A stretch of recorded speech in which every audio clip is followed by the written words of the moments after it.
ரொம்ப ஐரணியான மேடையாக பார்க்குறேன். வெற்றிமாறனையும் அமீரன் தவிர இங்கே எல்லாருமே குடிகாரர்கள். அதுவும் ஜான் விஜய் இப்போ தான் என்ட்ரி கொடுத்தான். அந்த படம் பார்த்துட்டு என்ன சொன்னால் இன்டர்வலில், அண்ணன் படம் முடிச்சுட்டு எங்கன்னா போகலாம் அப்படின்னு கேட்டான்.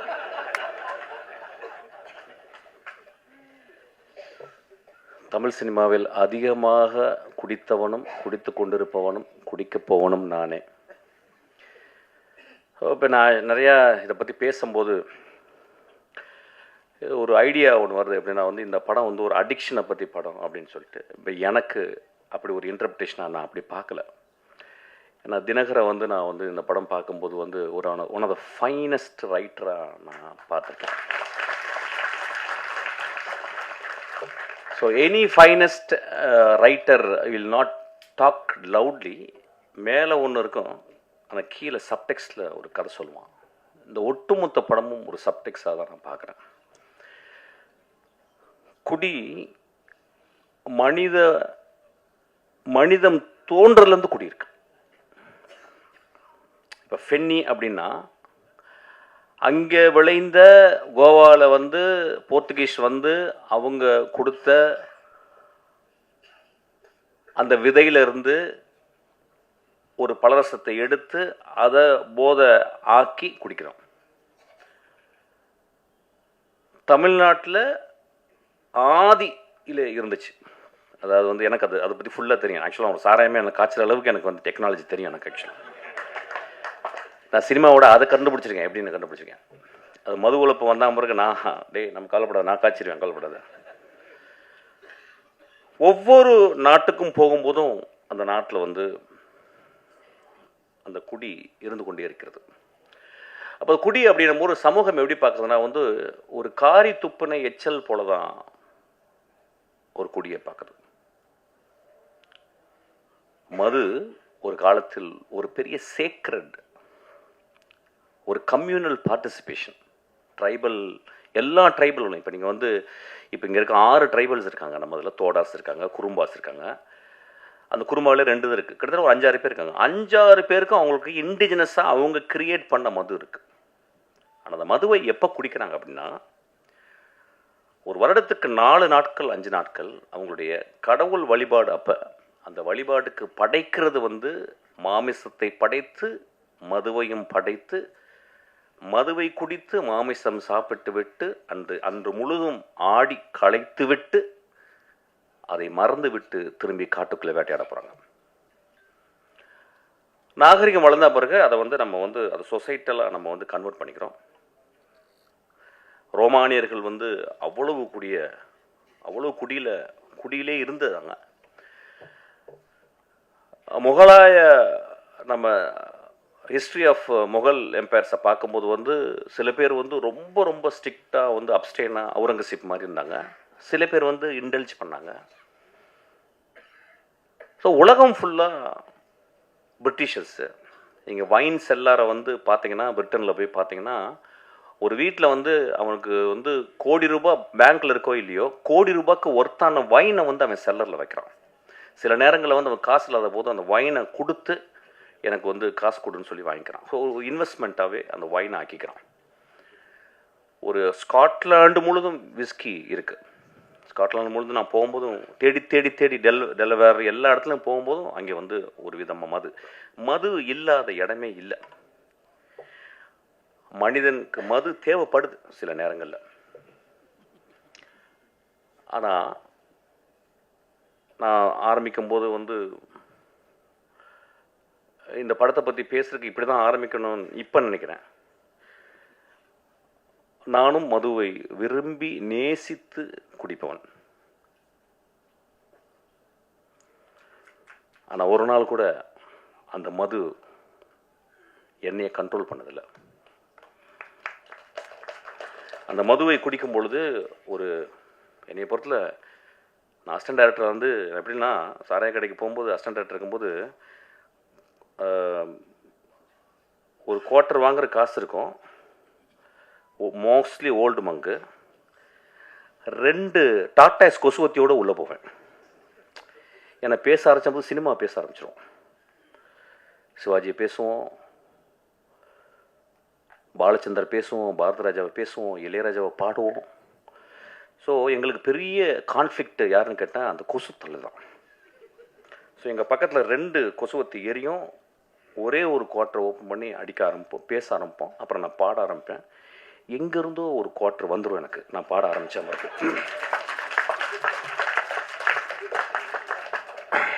நான் காலேஜில் ஃபஸ்ட் இயரில் வந்து செட்டிநாடு பாலிடெக்னில் வந்து நான் வந்து அந்த ஃபஸ்ட் இயர் முடியும் போது செகண்ட் இயர் வந்து குடிச்சிட்டு என்ன பண்ணாங்க, எனக்கு பாட சொன்னாங்க. நான் பாடின பாட்டு வந்து பொண்ணை போல ஆத்தா. எப்படி பாடினேன்னு தெரியல, ஃபஸ்ட் ப்ரைஸ் கொடுத்துட்டாங்க எனக்கு. செகண்ட் இயரு முழு குடி. டேய் நீ என்ன பாடல, அப்படியா? அப்புறம் போய் பாடினேன் அந்த பாட்டு, அதே பாட்டு தான் பொண்ணை போல ஆத்தா, ஃபஸ்ட் ப்ரைஸு. தேர்ட் இயரும் அதே பாட்டு ஃபுல் குடி, ஃபஸ்ட் ப்ரைஸு. ரொம்ப ரொம்ப ரொம்ப கேர்ஃபுல்லாக இங்கே இருக்கணும். எப்படின்னா, என்னுடைய குடி இருக்கும் பொழுதும் எனக்கு எப்பயும் வாழ்க்கை சந்தோஷமாகவும் ஹோப்பாகவும் இருந்து கொண்டே இருந்தது. இந்த படம் அவன் என்ன சொல்லியிருக்கான்னு எனக்கு தெரியல. அது வந்து I have to go deeply into. I don't want to go because it's my interpretation is very important. கதை சத்துங்க, போர் அடிக்குது. கதை சத்துங்க, அங்கே யாரும் குடிச்சிட்டு தராங்க ப்ரோ.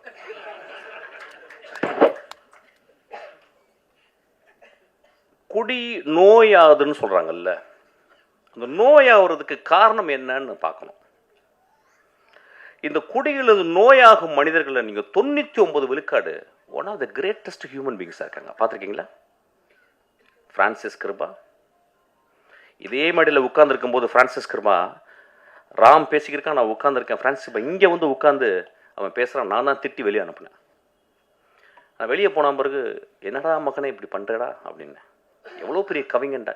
இன்னைக்கு என்னுடைய நண்பன் சங்கர் சுப்பிரமணியம், மிகப்பெரிய எழுத்தாளன், பெரிய கவிஞன். அவன் எழுதின ஒரே நாவலை, ஐ திங்க் கனியே ஏதோ ஒரு நாவலை படிச்சுக்கிருக்கான். எப்படி படிச்சுக்கிருக்கான்னா, விழுந்து படிச்சுக்கிருக்காரு சங்கர். கன்னி என்ற ஒவ்வொரு வந்து சங்கர் சொல்லியிருக்கான். அப்போ அந்த மனிதன் அவ்வளவு நுட்பமாக தமிழ்நாட்டில் ஒரு மிகச்சிறந்த எழுத்தாளன், சீக்கிரம் சூரியன் மாதிரி வந்து மறைஞ்சிட்டு போயிட்டான். அப்போ ஏன் அவன் அடிக்ஷனுக்குள்ளே போனான் அப்படிங்கும்போது, ரொம்ப ரொம்ப நுட்பமாக கவனிக்கணும். நம்ம வீட்டில் இருந்து ஒரு கிலோமீட்டருக்குள்ள, ஒரு அரை கிலோமீட்டருக்குள்ள நம்ம நண்பர்கள் சில பேர் வந்து போறதுக்கு காரணம் இந்த சமூகம் கொடுக்கும் அழுத்தம். இந்த படம் பார்க்குறது ரொம்ப கேர்ஃபுல்லான விஷயம் உண்டு. என்னுடைய மகனை, எனக்கு மகன் இருந்தால், என்னுடைய நண்பன் இருந்தால் நான் எப்படி பார்த்துக்கணும்னு ரொம்ப முக்கியம். ஒருத்தன் ஒரு குடிக்குள்ள போயிட்டு அவன் வந்து அடிக்ட் ஆகிறான் அப்படின்றது. ஏன்னா எல்லாமே அடிக்ஷன் தான். போன் அடிக்ஷன், இப்போ நம்ம வந்து வெற்றி சொன்ன மாதிரி வந்து கேட்ஜெட் அடிக்ஷன், இன்ஸ்டாகிராம் அடிக்ஷனு. இப்போ நம்ம இன்ஸ்டாகிராமில் பார்க்குறோம், ரொம்ப ஆச்சரியமாக நான் ஃபேமிலி பார்க்குறேன். எல்லா பொண்ணுங்களும் டான்ஸ் ஆடுறாங்க. என்னன்னு புரியல தமிழ்நாட்டில், இந்தியா ஃபுல்லாக எனக்கு புரியல. எனக்கு என்ன எல்லாருமே விழுன்றாங்க. அப்புறம் என்னமோ செக்ஸியாக முதல்லாம் கடிக்கிறாங்க. எனக்கு புரியவே இல்லை. இதோட அடிக்ஷன் உலகத்தில் இருக்க முடியும்? எனக்கு புரியல. ஒரு அழகான பெண், என் மகள், யாரோ ஒருத்தி அழகு லட்சணமா இருக்கா. அவ வந்து ஒரு ஒரு கேவலமான ஓத்தாங்கம்மா ஒரு பாட்டு இருக்கும். அந்த பாட்டை பார்த்துக்கிட்டு அவ உதரெல்லாம் கடிச்சுக்கிட்டு ஊ ஈ அப்படின்னு சொல்றாள. நண்பர்களை, இதை விட மோசமான அடிக்ஷன் இந்த சமூகத்தில் இருக்கான்னு கேட்குறேன். அடிக்ஷன் எங்க இல்லை? இந்த வரப்போது இந்த ஐபிஎல் வரப்போகுது. நம்மளாம் அடிக்ஷன் இல்லையா? சினிமா விட்டு அப்படியே நேராக போய் வாயை திறந்து பார்த்துட்டே இருப்போம். டோனி ரிட்டையரே ஆக போகிறது கிடையாது. டெண்டுல்கர் தொப்பையோடு வந்து ஆடுவார். நம்ம அடிக்ஷன் இல்லையா? இந்தியா பாகிஸ்தானை எத்தனை வாட்டி தோற்றுருக்கோம், ஜெயிச்சிருக்கோம். நாளைக்கு இந்தியா பாகிஸ்தானை நாங்கள் திறந்து பார்ப்போம் அப்படின்னு பார்க்க போகிறோம். Are we not addicted? சினிமாவை முதல் ஷோ போய் பார்க்குறது அடிக்ஷன் கிடையாதா? ரசிகர் மன்றவங்க பெரிய பெரிய கார்ட்போர்டை வச்சு அதில் பால் ஊற்றுறது அடிக்ஷன் கிடையாதா? எது அடிக்ஷன் இல்லை? எனக்கு கல்யாணம்னா, எனக்கு பட்டு புடவை இல்லைன்னா கல்யாணமே இல்லைன்னு சொல்லி ஒரு பொம்பளை சொன்னால் அதுவும் அடிக்ஷன் தான். when we are so obsessed with something, it is called addiction. நம்ம அடிக்ஷன் நம்ம எப்படி ரொம்ப ரொம்ப அப்படி பார்க்கணும், ரொம்ப கேர்ஃபுல்லாக பார்க்கணும். இது ஒரு நல்ல ஒரு ஆப்பர்ச்சுனிட்டி தான் பார்க்குறேன் அவனுக்கு. ரொம்ப ஐ ஷுட் தேங்க் ஹிம். அந்த படத்தில் அப்படி இந்த நோயின்னு சொல்கிறாங்களா, அந்த அடிக்ஷன் ஆகி நோய் ஆன பிறகு அவங்க திரும்பி வர்றதுக்கு வாய்ப்பு இல்லைங்கும் போது, நிஜ வாழ்க்கையில் நிறைய பேர் அடிக்ஷன் ஆகி அந்த இடத்துக்கு போகும்போது அது அது அது ஒரு point of no return. That is a point. I don't call it as a disease. I may even call it as a noble disease. நான் பார்த்துருக்கேன், ஒரு குடிகாரன் ரொம்ப ரேரஸ்ட்டு தான். அவன் வந்து யாராவது போய் பொறுக்கி பசங்க குடிச்சிட்டு அடிப்பாங்க. ஆனால் ஒரு வீட்டில் 2 குழந்தைகள், பெண் குழந்தைகள் இருந்து, ஒரு அழகான பெண் இருந்து, அம்மா இருந்து, அவன் குடிச்சிட்டு போய் வீட்டில் கிடக்கிறான். நான் நிறைய பேர் பார்த்துருக்கேன். என்னுடைய மனைவியினுடைய தந்தையார் அவர் அப்படியே அமைதியாக ஈவினிங் வந்து அப்படியே மெதுவாக குடிக்க ஆரம்பித்து கத்த ஆரம்பிப்பார். அப்படியே அப்புறம் தூங்கிடுவார். அந்த ஈவினிங் முடியலை. நான் பார்த்து, என்னடா அது நல்லா தானே இருக்காரு, காலையில் நல்லா தான் இருக்காரு, மாப்பிள்ளைலாம் பேசுகிறாரு, நைட்டானா அவங்க குடிச்சிடுங்க. ஆனால் எந்த வச்சுக்க மாட்டேன். நான் அவர் ஒரு பெரிய குடிக்கிறாருல்ல, நான் செஞ்சிருவேங்கனால கொஞ்சம் அவர் பயந்து அப்படி அட்ஜஸ்ட் பண்ணிடல. அப்போ நான் பார்க்குறேன், இந்த சமூகத்தில் யார் குடிக்காரில்ல. நான் அதனால தான் சொல்கிறேன், நான் பெரிய குடிக்காரன். ஆனால் எனக்கு பெரிய ஹோப் இருக்குது. எனக்கு மிகப்பெரிய போதை அதை விட இருக்குது. அது சினிமா. மிகப்பெரிய போதை எனக்கு அது இருக்குது. அது வந்து குரசவா. மிகப்பெரிய போதை இருக்குது. ஒருத்தன் இருக்கான் பாரு, இளையராஜான்னு ஒருத்தன். பிடிச்சிட்டா அதுதான் சைட் டிஷ். எனக்குலாம் போட்டு சைட் டிஷ் அதுதான். மனிதர்களை அதிகமாக குடிகாரன் ஆக்குனதும் அவர் தானே வச்சுங்களேன். ஏன்னா இனிஷியேஷன் அங்கே தான் நடக்கும் ஆக்சுவலி. இல்லை நான் சொல்கிறேன், once in while I just go out actually. ஏன்னா ரொம்ப சீரியஸாக பேச முடியாது. ஏன்னா திடீர்னு ரஞ்சித் படப்படன்னு பேசிட்டே இருந்தான். என்னடா அப்படி பேசுகிறான், சீரியஸாக பேசுகிறான்னு அப்படி I cannot talk that. So பரவாயில்ல, சின்ன கான்ட்ரவர்சி வரட்டேன், அப்புறம் இன்ட்ரெஸ்டிங்காக இருக்கணும்ல ஏதாவது. அப்போ so we have to think very sincerely. இந்த படம் வந்து எல்லாருமே பார்க்கும்போது உடனே ஒரு கட்டம் கட்டியோ அவன் தான் பயந்துக்கிட்டே இருக்கான் வயிற்றில் புளிச்ச கரைச்சி 24ஆம் தேதி எல்லாம் குடிகார கதை பண்ண நினச்சிக்கிறேன். ஏங்க ஒரு எக்ஸ்ட்ராடனரி ரைட்டர் நான் சொல்லிட்டேன். அவன் எக்ஸ்ட்ராடனரி ரைட்டர் என்ன பண்ணுறான், தான் முதல் படம் எடுக்கும்போது அவன் தேர்ந்தெடுக்கிறான் என்ன கதை பண்ணலான்னு. எப்படியாவது ஒரு குத்துப்பாட்டு வச்சு ஒப்பேத்திடலாம், ஒரு பெரிய தலைக்கு வந்து கதை சொல்லி எதாவது பண்ணிடலாம், ஏதோ ஒன்று சொல்லி பண்ணிடலாம், இப்படிலாம். அவன் தன் சமூகத்தையும் தான் வாழ்ந்த இடத்தையும் அவன் சேகரித்த அந்த ஆர்ட் மூலயமா உத்துப்பாக்க தெரிஞ்ச எல்லா விஷயங்களையும் கம்பைல் பண்ணிட்டு யோசிக்கிறான். அவனுக்கு வந்திருக்கும், ஏன் ஒரு மனிதன் குடியால் பாதிக்கப்பட்ட ஒரு மனிதனே நான் புரோட்டாகனிஸ்டாக, நான் ஒரு கதாநாயகன் நான் ஏன் சொல்ல வேண்டும் அப்படின்னா, இந்த பாயிண்ட் ஆஃப் நோ ரிட்டனுக்கு போன மனிதர்கள் இருக்காங்க பாருங்களேன். இப்போ பாருங்க, அந்த நான் சொன்ன அந்த பிரான்சிஸ் கிருபா, அவன் அந்த பாயிண்ட் ஆஃப் நோ ரிட்டன் போய் வர முடியல. 99 விழுக்காடு அந்த இடத்துக்கு போன பிறகு அவங்களாம் வர முடியல. ஸோ ஒரு குடிகாரர்கள் ஆகுவதற்கு மிகப்பெரிய காரணம் ஒன்றும் இல்லை, கனடா நாட்டில் ஃபர்ஸ்ட் நேஷன்ஸு அங்கே இருந்த மனிதர்கள், அமெரிக்கா நாட்டினுடைய அங்கே இருந்த செவ்விந்தியர்களை நம்ம போயிட்டு கொன்று இழுத்து அவங்கள ரோட்டில் விட்டுட்டு குடியை வாங்கி கொடுத்தோம். அவன் நிலத்தில் மரங்களோடையும் பறவைகளோடையும் நிலத்துலையும் வாழ்ந்த மனிதனை அவன் நிலத்தை பறிச்சுக்கிட்டு, எப்படி வெள்ளைக்காரன் வந்து நம்ம நிலத்தை பறிச்சான் பாருங்க, பறிச்சுட்டு அவனுக்கு குடியை வாங்கி கொடுத்தோம். நண்பர்களே, நீங்கள் கனடா போனீங்கன்னா இங்கே என்ன ட்ரிபிள்ஏ இருக்குது, அங்கே அவ்வளவு ரீஹாப் சென்டர்ஸ் இருக்குது.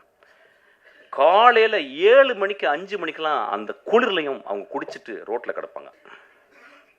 அவன் சொல்கிறான், ஏய் என் வேலையை நீ சொல்லாதறான்றான் குடிச்சிட்டு. ஆனால் குடிச்சிட்டு சொல்கிறான். அவனை யாராவது அங்கே இருக்கவன், அண்ணா நீ எவ்வளோ பெரிய ஆர்டிஸ்ட்னா, ஆனால் சாயங்காலம் குடினா, ஆனால் இந்த ஆர்ட் ரொம்ப முக்கியம்னு. ஒருவேளை அவனுக்கு இந்த சமூகம் சரியான வேலையும் சரியான அவனுடைய அறிவுக்கு அங்கீகாரம் கொடுத்துருந்தால் அவன் குடித்திருக்க மாட்டான். அவன் ரோட்டில் போய் யாரையுமே அடிக்கலைங்க அந்த படத்தில். அவன் ரோட்டில் போகிற பொம்பளையை கைப்பிடிச்சிருக்கல. தன் மனைவி, தான் கைவிட்டு போன மனைவி இன்னொரு மனிதனோட நிற்கும் போதும் இவன் எழுதின அந்த கதாபாத்திரம் ரொம்ப அமைதியாக இருக்கு. அவன் போய் சட்டை பிடிக்கலங்க. உலகத்தின் மிகச்சிறந்த சீனுங்க அது. அந்த இடத்துல அப்படியே நிற்கிறான். அமீர் சொன்னார், ரொம்ப அழகாக சொன்னார். அவர் ரொம்ப நுட்பமான மனிதன் அவர் சொன்னார். அந்த மனைவி கேட்குறா, 10 வருஷம் என் ஆசை விட்டுட்டு போயிட்டேடா. ஏடா 10 வருஷம் முதல் நாள்லேருந்து குடிக்கிறேன். 10 வருஷம் எங்கள் அப்பா அம்மா பொத்து ஓன்ட்டு கொடுத்தாங்கடா. உன்னை நம்பி வந்தனடா, 10 வருஷம் என் இளமையை இழந்துட்டேனடா. நீ குடிக்கும் போது மட்டும், குடிச்சிட்டு போதை வரும்போது மட்டும் என் பக்கத்தில் வந்து படுத்திருக்கேடா. என் உள்ளத்தை நீ வந்து என்னைக்காவது பார்த்துருக்கியாடா? உடலை மட்டும் தான்டா பார்த்துருக்கேன். நான் சமைச்சு போட்ட மீன் குழம்பை மட்டும் தான்டா ரசிச்சிருக்கேன். என் உள்ளத்தை ரசிச்சிருக்கியான்னு கேட்குறான். ரொம்ப எக்ஸ்ட்ராடனரியான ஒரு இடம். ஆனால் அந்த மனிதன் அந்த இடத்துல ரொம்ப அமைதியாக நிற்கிறான். ஸோ ரொம்ப ரொம்ப careful. Cinema it is not just portray facts, it is a fictional reality. ரியாலிட்டியோடைய பெருசு நான் ஃபிக்ஷன் சொல்லுவேன். இல்லைன்னா காஃப்காவுடைய மாஸ்டர்மார்ஃபசிஸை இன்னும் இந்த உலகம் படிச்சுட்டு இருக்குமா? One day Gregor Samsa woke up and found he became a vermin or an insect அப்படின்னு சொல்கிற இதை விடவா ஒரு பெரிய ஒரு ஃபேரிட்டேல் இருக்க முடியும்? ஸோ இந்த படமும் ஒரு ஃபேரிட்டேலை தான் நான் பார்க்குறேன். ஏன்னா ஒரு நம்ம சமூகத்தில் ஒரு குடிச்சு கிடந்தவன் நம்ம பக்கத்தில் பார்க்க மாட்டோம். குடிக்கிறவன் தன்னை அவனுக்கு பார்க்கறதுக்கு வாய்ப்பு கிடையாது. குடிகாரனோடு வாழ்ந்து கொண்டிருக்கும் அந்த குடும்பம் அவனை எப்படி அவனோட அன்பு செலுத்த முடியும்னு தெரியாது. இந்த படம் அதை சொல்லிக் கொடுக்கும்.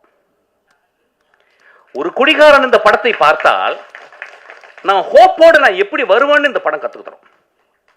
ஒரு குடிகாரனோடு இருந்த ஒரு மனைவி இந்த படத்தை பார்த்தா என் மாமாவை, என் அத்தானை நான் பத்திரமாக எப்படி இன்னும் அன்பு செலுத்தி அவனை பத்திரமாக அந்த அந்த பாயிண்ட் ஆஃப் அந்த இறப்புலேருந்து நான் கொண்டு வருவேன்னு இந்த படம் கற்றுத்தருங்க. குடிகாரனுக்கு பிறந்த 2 குழந்தைகள் இந்த படத்தை பார்த்தா ஐயோ என் அப்பா எவ்வளவு நோபலான ஆளு, எங்க அப்பா குடிச்சிட்டு மிச்ச காசை எனக்கு வந்து தின்பண்டங்கள் வாங்கிட்டு வரானே அப்படின்னு சொல்லலாம். ஐயா, மனிதர்களை நம்ம உடனடியாக எடை போட்டுறோம். ஏன்னா நம்ம எப்பயுமே பாக்கெட்டில் ஒரு தராசு வச்சுருக்கோம். அவன் வந்து சும்மா அப்படி சிரிச்சிட்டாவே ரொம்ப நல்லா இருக்கல அப்படிமா. அதான் அவன் பெரிய பாடா இருப்பான். அவன் ஓ ஃப்ராடு பாடா எதோனா இருப்பான். நம்ம உடனே நல்ல மனசு இல்லை. அப்புறம் ஒருத்தன் வந்து என்ன அப்படின்னு போவான். ஒருத்தன் பெரிய பூலாட்டம் பறிச்சு போறப்பா அப்படிம்பா. மனிதர்கள் நம்மளுடைய கொடுமையான அடிக்ஷன் என்னன்னா, உடனடியாக பாக்கெட்ல இருந்து ஒரு திராஸ் எடுத்து போட்டு நில்லுப்பா நில்லு அப்படின்னு. மனிதர்களை நிறுக்க வேணாம். மனிதர்களே, ஒரு எழுத்தாளர் சொல்லியிருக்காரு, ஒரு மனிதனை பற்றி தெரிந்து கொள்ள வேண்டும் என்றால் 5 வருடம் அவனோட நீங்கள் பயணப்பட்டிருக்கணுன்றாங்க. ஸோ மனிதர்களை நம்ம வந்து அவ்வளோ சீக்கிரம் குடிகாரலாம் ரொம்ப மோசம். நான் இன்னைக்கு குடிகாரர்களுக்காக பேச வந்திருக்கேன் ஆக்சுவலாக. ஏன்னா எல்லாருமே பயங்கரமாக அடிக்ஷன், ரொம்ப பழங்க அடிக்ஷன். ஹோப் கொடுங்க ஒரு மனிதனுக்கு. ஒரு திரைப்படம் தான் இன்னைக்கு வாழ்க்கையில் ஹோப்பு கொடுக்குது. இந்த படம் ஹோப்பு கொடுக்குது.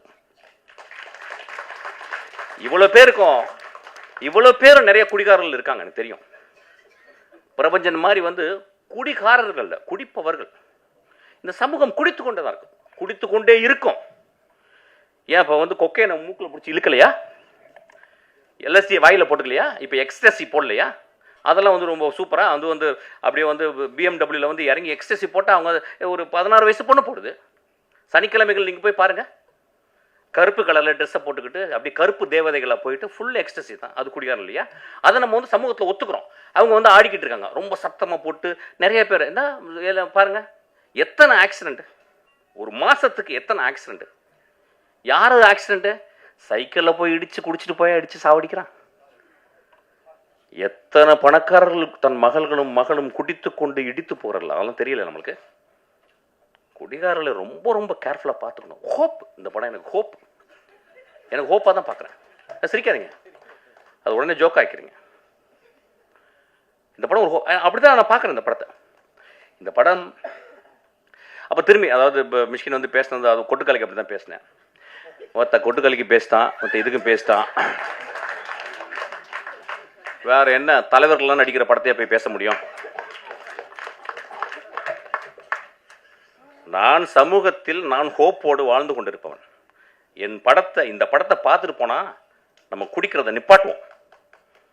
அந்த மாதிரி சினிமாக்கு தான் சப்போர்ட் பண்ணும். ஒரு கொட்டுக்காளியை பார்த்தா அது தலையில கொட்டுச்சு, அதை ஒத்துக்க முடியல. ஒரு சமூகத்தை தலையில கொட்டினான், ஒட்டுமொத்த சமூக தலைவன். கொட்டக்கூடிய படங்கள் தான். இதுவும் ஒரு காளி தான். அது பாட்டில் ராதா ஒரு காளி தான், ஒரு காளியாத்தா தான். அவன் காளியாத்தா உள்ள போனனால தான் அவனுக்கு இந்த படத்தை எழுத முடிச்சு. அவன் ஈஸியா அப்படியே வந்து ஒரு படத்தை நீளம் போனச்சுன்னா மச்சான் ஒரு ஆட்டை ஆடிட்டு ஒரு மொத்த அப்படி பண்ண படம் ஓடிடுமே. அவன் ஏன் கஷ்டப்படுறேன்னு சொல்றான். நான் கஷ்டப்பட்டு படம் எடுக்கிறேன், கஷ்டப்பட்டு படம் எடுற மயிறு மொத்தம் நம்ம அதுதான் நான் வந்திருக்கோம். இன்னும் போகும்போது கையில் 2 பாட்டில் 2 வந்து ஊதுபத்தி எல்லாம் வச்சுட்டா உள்ள போறோம். போனா அப்படியே தான் எங்க அப்பா போனார், பார்த்தேன் அப்படியே வாய் ஆன் திறந்தே போனார். ஆக்சுவலா அங்கேயும் மண்ணு உள்ள போயிடுச்சு. ரைட், அங்கேயும் போகும்போது கத்துறான் எங்க அப்பா. நண்பர்களே, சினிமா ரொம்ப ரொம்ப அவசியம். ஏன் சொல்ல வரேன்னா, இதை வந்து ஒரு ஒர்க் ஆஃப் ஆர்ட். இப்போ வந்து சோமசுந்தரத்தை பற்றி நான் பேசணும்னு ஆசைப்படுறேன். இப்போ நம்ம நிறைய பேர் வந்து ஆக்டிங் பற்றி பயங்கரமாக பேசுவோம். அப்பா என்ன நடிச்சிட்டாருப்பா, என்ன இந்த படத்தை ஏன் தெரியுமா பார்க்கணும்? ஒரு ஒர்க் ஆஃப் ஆர்ட்டை நீங்கள் பார்க்கணும். எப்படி ஒரு நடிகன், சோமசுந்தரம் பற்றி எனக்கு தெரியும், ரொம்ப மிதமான மனிதர். அதாவது காணாம போயிடும். ஒரு படம் நடிப்பார், அப்படியே திருவண்ணாமலை போய் காணாம போயிட்டார். அந்த எந்த பக்கம் போறாருன்னே தெரியல, இருக்கிறாருன்னு தெரியல. அவ்வளவு அசூசியா ஃபீல் பண்றாரு. சமூகத்தில் தான் ஒரு செலிபிரிட்டின்னு காட்டிக்கிறது. அவன் தான் மிகப்பெரிய செலிபிரிட்டி. ஒரு வாழும் கலைஞன், ஒரு நெஜ கலைஞன். அவன் போய் தன்னை அழிச்சுக்கிறான். இதை முடிச்சுட்டு அவன் அழிச்சுக்கிறான். இந்த படத்துல நிறைய ஸ்டான்லிஸ்டார்ஸ்கி ஸ்கூல்ல முதல் முதல் முதல் முதல் கிளாஸ் எப்படி எடுப்பாங்க, ஒரு கிளாஸை கையில் கொடுத்துட்டு குடிகாரன் மாதிரி நடிப்பாங்க. இப்போ நம்ம ஊரில் உடனே நம்ம இப்போ நம்ம இன்ஸ்டாகிராமில் நம்ம எல்லாருமே ஆக்டர். இப்போ அதாவது இப்போ பிறந்தவங்க எல்லாருமே ஆக்ட் பண்ணி ஆகணும் ஒரு படத்தில். அந்த மாதிரி ஆயிடுச்சு. ஒரு காலத்தில் வந்து ஒரு 5 வருஷம் முதல்ல ஷார்ட் ஃபிலிம் எடுக்கணும். ஷார்ட் ஃபிலிம் எடுத்தால் தான் கட்ட வேகுன்ற மாதிரி ஆயிடுச்சு. இப்போ எல்லாரும் நடிச்சா தான் கட்ட வேகமாக ஆயிடுச்சு. இந்த சமூகத்தில் வந்து நடிப்பு அப்படின்றது அவ்வளோ எளிது. கண்ணாடி முன்னாடி அழுது பார்த்தேன்னு வச்சுக்கோங்க, பக்கத்தில் அம்மா சொன்னாங்க, டே நீ என்ன நடிக்கிறடா. எங்கள் தெரிஞ்ச ஒரு நண்பர்கள், ஹஸ்பண்ட் ஒய்ஃபு, அறிவானவங்க. ஹஸ்பண்ட் வந்து பெரிய இன்ஜினியரு, அம்மா வந்து அவங்களும் இன்ஜினியரு. அவங்க என்ன சொல்கிறாங்க, அவங்க பையன் சின்ன பையன், சார் இந்த பையன் நல்லா நடிக்கிறான் சார். நாங்கள் ஏன் மேடம் நடிக்கணும், சும்மா இருக்கும்போது ஏன் நடிக்கணும், ஏதாவது கேரக்டர் கொடுத்தா தான் நடிக்கணும், சும்மா இருக்கும்போது ஏன் அவங்க சொல்கிறாங்க. எப்படி ப்ராக்டிஸ், இப்போ பாருங்க நடிக்கிறேன் பாருங்க. டே தம்பி அழுகுனோடனே அவன் அழுது கட்டுறான் அப்படின்னு. ஓத்தா எனக்கு ஏதாவது வச்சு உமான வாயில் பிடிக்கும் போல. இந்த சமூகம் எப்படி இருக்கு பாருங்க. அதாவது இன்ஸ்டாகிராம திறந்தா நடிக்கிறான். என்ன புரியலையா? ஒரு ஆர்டிஸ்ட் பாருங்க, அவனை அந்த படம் இதுக்காகவே பாருங்க. ஏன் அந்த பாப்பாவையும் சோமசுந்தரத்தையும் பார்க்கணும்? அஞ்சனால அவங்க பேரு. ஏன் நீங்க வந்து பார்க்கணும் அப்படின்னா, சோமசுந்தரத்தை ஒரு சீன்ல குடிச்சிட்டு தண்ணியில கிடக்குறாரு. ஒரு நண்பன் வந்து தூக்குறான். அவர் அந்த கேமரா மேல இருந்து டாப் ஆங்கிள் கொஞ்சம் ஒரு 3/4 இருக்கு. அவர் இப்படி திரும்பி பார்க்குறாரு. எனக்கு நெஞ்சே வெடித்து போல இருந்துச்சு. 27 வருஷம் சினிமாவை ஒத்து பார்த்துக்கிருக்கேன். மிகச்சிறந்த நடிகர்களோட நடிச்சுக்கிருக்கேன். என்னுடைய ட்ரெயினில் மிகச்சிறந்த நடிப்பை வந்து என் தம்பி வந்து விஜய் சேதுபதி கொடுத்துருக்கான். நான் அந்த சோமசுந்தரனுடைய அவன் திரும்பி அந்த உலகத்தை பார்க்குறான். இடதுபுறம் திரும்பி அதை டைரக்டர் சொல்லி கொடுக்கவே முடியாது. there is a territory where director cannot enter. Only an actor with extraordinary sensibility, with a zero ego, he performs. நண்பர்களே, அந்த ஒரு ஷாட்டுக்கு நீங்க கொடுக்குற 150 ரூபாய் ஈக்குவல் ஆயிடும். அந்த ஒரு ஷாட்டு உடனே ஒரு குரூப் போய் எழுதும், என்ன அப்படி பிடிங்கிட்டார், நாங்களும் தான் பார்த்தோம், இப்படி திரும்பினாரு, அவ்வளோதானே. எழுதுங்க நண்பர்களே, எழுதுங்க. நம்ம என்ன பண்ண முடியும்? நம்ம தான் தராசு வச்சிருக்கோமே. மிஷ்கின் சொல்லிட்டு அவங்க கல் இந்த பக்கம் வச்சிருக்கேன், அப்படி தூக்கிடு சொல்லு. அதுக்கு தான் பண்றேன். 25 வருஷம் என்னை திட்டி 25வது வருஷத்துக்கு எனக்கு ரசிகர் மன்றம் ஆயிடுவேங்க நீங்க. அது நடக்கும். கண்டினியூஸா தான் பண்ணிக்கிட்டு இருக்கேன். அப்ப நீங்க இங்க இருக்க ஜெனரேஷன், நியூ ஜெனரேஷன் என்ன பாக்குறாங்கன்னா, நடிப்பு அப்படின்னா என்னன்னு ஒரு எழவே தெரியலங்க.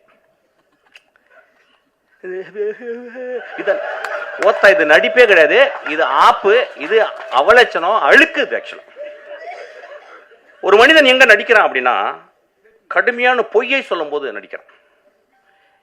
எங்க வீட்டில் வந்து நான் வந்து 10 பைசா திருடுறேன் எங்க அம்மாவுக்கு தெரியாம. எங்க அம்மா வந்து அப்படியே பாத்ரூம்குள்ள போகும்போது அப்படி நீளமாக அப்படி போயிட்டு போவாங்க அந்த பாத்ரூமில். அப்போ நான் வெயிட் பண்ணுவேன். அந்த டேபிளில் அந்த செம்பு இருக்கும், ஒரு வெள்ளியில் செம்பு இருக்கும். நான் அம்மா உள்ளே போகிறோன்னே கையை விட்டு அப்படி எடுப்பேன். அதுக்காக வெயிட் பண்ணிட்டே இருப்பேன். பட்ட பட்ட படன்னு இருக்கும். எடுத்து 20 நாள் சக்ஸஸ். ஆக்சுவலி 21 நாள் போன வெளியே வந்துட்டா. அப்படியே போனா அப்படியே கையை விட்டு கீழே உளுந்து கீழே அடி அப்படியே நிற்கிறேன். எங்கள் அம்மாவுக்கு தெரியல என்னடா பண்ண அப்படின்னாங்க. அப்படின்னா நடிப்பு, ஒரு நடிப்பு எவ்வளோ கஷ்டம் பாருங்க. அப்போ நான் வந்து எங்கள் அம்மாட்ட நடிக்கிறேன். இல்லைம்மா நான் திருடவே இல்லைம்மான்ட்டேன். எங்கள் அம்மா கண்டுபிடிச்சேன். எங்கள் அம்மாவுக்கு தெரியல ஆக்சுவலாக நான் என்ன பண்ணேன். நான் திருடவே இல்லைன்ட்டேன். எங்கள் அம்மா நான் திருடவே இல்லைம்மா அப்படின்ட்டேன். என்ன பண்ணாங்க, ஒரு தீக்குச்சி எடுத்து பற்ற வச்சு இங்கே பற்ற வச்சு அழிச்சு இப்படி தொட்டாங்க. எங்கள் அம்மா சொல்லி கொடுத்ததுனால நீ நல்ல நடிகன் நல்ல அப்படின்னு சொல்லிட்டு. ஒரு நடிகன் அப்படின்றவன் வாழ்நாள் முழுவதும் அவன் ஒரு தியேட்டர் பேக்ட்ராஃபில் அதுக்கு பின்னாடி வந்து முத்துசாமி அப்படின்னு சொல்லி ஒரு பெரிய கலைஞன் இருக்கான். முத்துசாமி வந்து ஒரு மிகச்சிறந்த சிறுகதைகள் எழுதியிருக்காரு. ஒரு வாழ்ந்த ஒரு பெரிய ஒரு இந்தியாவினுடைய ஸ்டான்லி ஸ்டாவிஸ்கி அவர். அப்போ அங்கே இருந்து அவன் நுட்பத்தை பார்த்து பார்த்து பார்த்து வந்திருக்கான். அப்போ அவன் ஒரு டெக்ஸ்ட் புக் சமூகத்துக்கு. ஒரு மனிதன் எப்படி நடிக்கிறான்றதை எப்படி பார்த்துக்கணும்னு அந்த பாப்பா நடிச்சிருக்கான். நான் சொன்னேன் படம் பார்த்து வந்து போதுண்டி உனக்கு அப்படின்னு. நீ ரொம்ப வெயிட் பண்ணி இந்த பாரு பயங்கரமாலாம் காருகர்லாம் வாங்கி பெரிய லெவலில் நடிக்கணும்னு நினைக்காத. உன் லைஃப்பில் ஒரு சத்யஜித் ரே படத்தில் நடித்தது அளவுக்கு நீ நடிச்சிட்டு போதுண்டி உனக்கு. ரொம்ப எக்ஸ்ட்ரானரியான ஒரு இந்த படத்தில் வந்து நான் வந்து இப்போ என்னன்னா நம்ம வந்து என்ன நினைக்கிறோன்னா சினிமாவை முழுக்க முழுக்க கேளிக்கையாகவே பார்க்குறோம். போனோடனே மச்சான் என்ன மச்சான் 5 நிமிஷத்தில் பாட்டு ஏதாவது வருதா அப்புறம் என்ன இதுதான் வீட்டில் நடந்துக்கிட்டே இருக்கேன். ஒரு சினிமான்றது என்னங்க, ஒரு பெரிய டிசிப்ளினுங்க, ஒரு தவம்ங்க. சினிமா என்ன நடக்குது, உள்ளே போகிறீங்க, செல்லெல்லாம் ஆஃப் பண்ணி உள்ளே வைக்கிறீங்க. அவன் வந்து நாதல்லாம் போடுவான். அதெல்லாம் அங்கேயும் பேய்கள்லாம் வரும். அதை சின்ன குழந்தைங்களுக்குலாம் வந்து வரும். சின்ன குழந்தை இதெல்லாம் முடிச்சுட்டு அதுக்கப்புறம் வந்து சிகரெட் பிடிக்காதீங்க, அது பிடிக்காத 2 நிமிஷம் வரும். எதுக்கு போடுறாங்கன்னு எனக்கு தெரியல ஆக்சுவலாக. சிகரெட்டை நிப்பாட்டினா முடிக்க போகுது. ஒரே ஒரு வார்த்தை சிகரெட்டை நிப்பாட்டினா முடிஞ்சு போச்சு கதை. படம் ஃபுல்லாக சிகரெட். அவன் நான் என் படத்தில் யாராவது குடிச்சாங்கன்னா கீழே புகை பிடிக்காததுக்கு உடனே கெடுது. எவ்வளோ போராக இருக்குங்க. உடம்பு தான் அங்கே தெரியுமே, அதை விட்டா தான் பண்ண பரவாயில்ல என்னப்ப. அப்போ அதெல்லாம் போட்டு ஒரு படத்துக்குள்ளே போகும்போது ஒரு மனிதனை அவன் காட்டுறான். ஒரு என்ன அழகான ஒரு டிரான்ஸ்ஃபர்மேஷனான ஒரு இடம் சினிமா. அந்த மாதிரி ஒரு சினிமா. ஸோ ஒரு கேளிக்கையாக மட்டும் சினிமா வந்து நீங்கள் இந்த படத்தை பார்க்காதீங்க. நான் சொல்லுவேன் இந்த படத்தை பார்க்காதீங்க, ப்ளீஸ் வராதிங்க.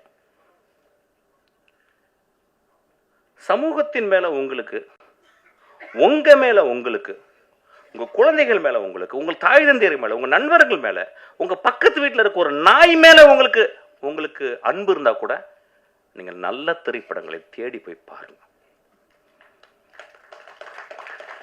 கேளிக்கை படங்களை பார்க்கணும், வேடிக்கை படங்களை பார்க்கணும். அது ஒரு ஆர்ட் ஃபார்ம். ஒரு எப்படி சொல்றது, ஒரு sub art form. This is a great art form. இந்த கிரேட் ஆர்ட் ஃபார்ம் அவன் எடுத்திருக்கான். இந்த படத்தில் வந்து அந்த பாரிடே எந்திரிச்சுன்றான் அவன் நடிச்சிருக்கான். எனக்கு அவன் வந்து ஜமால நடித்தான். படம் பார்க்கல, ஜமான்னாங்க. என்னடா மொத்தா ஜமான்னு விட்டுட்டேன். என் தம்பி வந்து கேட்டான், என்னடா ஜமா பார்க்கல. டே சரி ஜமா பார்க்கல விட்றா, என்னடா பார்த்துக்கலாம்டா விட்றா. அவன் வந்து அப்பப்போ வருவான், வந்து ஒரு 2 தடவை ட்ரிங்க்ஸ் போட்டிருக்கான் என் கூட இப்படி நடுவில். இந்த படத்தில் அவன் வந்து ஒரு அடிக்டட், அதாவது எப்படின்னா அடிக்டட்னா தி அடிக்டட், அதாவது வந்து உலகத்தின் உச்சத்துக்கு ஒரு அடிக்ஷன் போங்கள்ல அந்த கேரக்டர். அந்த கேரக்டர் நான் பார்த்துட்டு அவன் வந்து உடல் மொழி டைரக்டர் வாங்கியிருக்கான், முக பாவனைகள் எல்லாமே அவன் வெளியிட்டிருக்கான். எவ்ரி இன்ஸ்ட்ரக்ஷன்ஸ், அதாவது அந்த ஒரு கேரக்டரை பார்க்கறதுக்கு நீங்கள் 4 வாட்டி இந்த படத்தை பார்க்கலாம். ஒரு ஹோப்பே இல்லாத ஒரு கடைசியில் வந்துட்டு போகிற ஒரு character. What a beautifully etched, what a beautifully written character, what a beautifully director character. Beautiful, very proud of you. ஆனால் கொஞ்சம் தாடி எடு, ஆக்சுவலாக போர் அடிக்குது. அன்னைக்கே தாடி எடுக்க சொன்னேன் ஆக்சுவலாக. அது ஒரு வாட்டி பெரிய டேரக்டர் மாதிரி இப்படி தடவிட்டு எட்ரா அழகாக தானே இருக்கு மூஞ்சி, உட்காரடே. சச் அ ஃபென்டாபுலஸ் எக்ஸ்பீரியன்ஸ் இந்த படத்தை நான் பார்த்தது. இப்போ இந்த படத்தை பார்க்கும்போது நான் அப்படிதான் சொல்லேன், எப்பயுமே ஒரு மேடையில் வந்து பேசும்போது இந்த படம் நல்லா இருந்துச்சு, இந்த படத்தை ஒரு தடவை பார்த்தீங்கன்னா நல்லா இருக்கு அப்படின்னு போனேன்னு வச்சுங்களேன், அதுக்கு நான் அங்கேயாவது போய் பாத்ரூமில் போய் எங்கேயாவது வலிக்கி விழுந்திருக்கலாம் ஆக்சுவலாக. So I really want to tell something. It's a beautiful movie. எனக்கு என்னென்னா 2025களில் இந்த வர்ற நெக்ஸ்ட் ஜெனரேஷன் ரொம்ப நுட்பமாக தெரிஞ்சிச்சு. ஏன்னா அந்த 75-80 வருடம் சினிமாவை பார்த்து புளிச்சு போன புளி ஏப்பம் தெரியும் சொல்லுவாங்க, புளிச்ச ஏப்பம்னு சொல்லுவாங்கள்ல, அந்த புளிச்ச ஏப்பம் தான் எல்லாமே. இப்போ நானும் வெற்றிமாறன் நமீர்லாம் மறந்துக்கிட்டு இருக்கோம் என்ன பண்ணுறது அப்படின்னு. ஆனால் பண்ணிக்கிட்டே இருக்கோம். ஏன்னா எங்களுக்கு வந்து ரைட்டர்ஸ் ஹெல்ப் பண்ணிக்கிட்டே இருக்காங்க, எங்களுடைய ஆத்தர்ஸ் எங்களுக்கு வந்து எப்பயுமே ஹோப் கொடுத்துக்கிட்டே இருக்காங்க. இப்போ இன்றைக்கி வர்ற ஆளுங்க தே taking beautiful movies, extraordinary movies. இந்த படம் தமிழ் சினிமாவில் வந்து இந்த படத்தை போய் நீங்கள் போயிட்டு நீங்கள் வந்து தரசை எடுத்துகிட்டு போயிட்டு இந்த ஃபஸ்ட் ரீல் நல்லா இருந்துச்சு, செகண்ட் ரீல் நல்லா இருந்துச்சு, தேர்ட் ரீல் அந்த படத்தில் வந்து அந்த ரீஹாப் சென்டரில் நடக்கிற அவுட்ஸ்டாண்டிங் காமெடி நீங்கள் தமிழ் சினிமாவில் பார்த்துருக்க மாட்டீங்க. அந்த மனிதர் எங்கே அவர் யார் எங்கள் பேர் சார் இருந்திருங்க சார், ரொம்ப பியூட்டிஃபுல். உங்களை தான் சார் மாறன். என்ன பெர்ஃபார்மன்ஸ், என்ன பெர்ஃபார்மன்ஸ். ஒரு பெரிய கிளாப் கொடுங்க.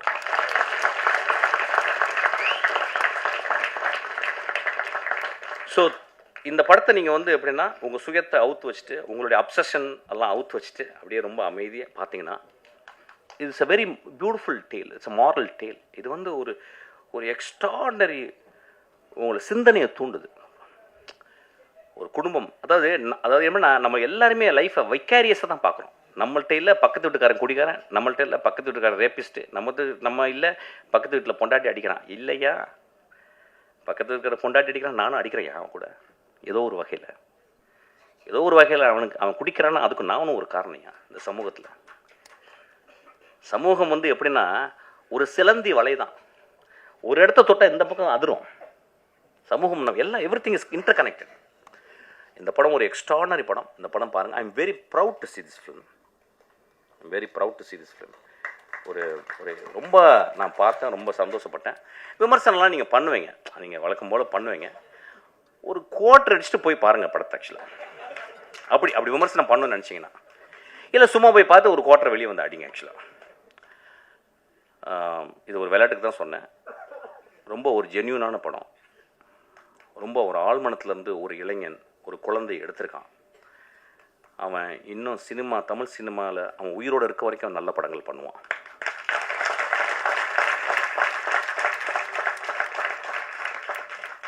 ரொம்ப நாளைக்கு அப்புறம் அவன் வந்து டைட்டிலில் போடும்போது தேங்க்ஸ் கார்டில் போகும்போது சிங்கிஸ் ஐத் மேத்தோன்னு போட்டிருந்தான். நான் அப்படியே ஷாக் ஆச்சு உடம்பு. ஒரு சிங்கிஸ் ஐத் மேத்தோவை படித்தவன் மட்டும்தான் அந்த சமூகத்தை அவ்வளோ நேசிக்க முடியும். ஒரு சிங்கிஸ் ஐத் மேத்தோவை படித்தவன் மட்டும்தான் ஒரு மனிதர்களை எப்படி உற்று பார்க்க முடியும்னு அவன் கற்றுக்கான். அவன் பெரும் கலைஞன். அவன் கற்றுக்கிட்டான். டால்ஸ்டாய், டாஸ்டாவஸ்கி ஒரு படி மேலே போனவன் அவன். ஆக்சுவலாக சிங்கிஸ் ஐத் மேத்தோ, நாங்கள்லாம் சிங்கிஸ் ஐத் மேத்தோ முதல் ஆசிரியனோ இல்லை குல்சாரியோ அல்லது ஜமீலாவோ படிக்காமல் நான்லாம் இன்னைக்கு இந்த மேடல் இருந்திருக்க வாய்ப்பே இல்லை. ஸோ அவனை அந்த பார்த்த உடனே எனக்கு அவ்வளோ சந்தோஷம். எனக்கு ரொம்ப ப்ரௌடாக ஃபீல் பண்ணேன். நல்ல படங்கள் நீ பண்ண போகிற ஃபுல்லாக. அதுக்கு நீலம் அவன் ரொம்ப எக்ஸ்ட்ராடினரியாக ஒர்க் பண்ணியிருக்கான். Thank you so much. What a beautiful evening. Thank you so much.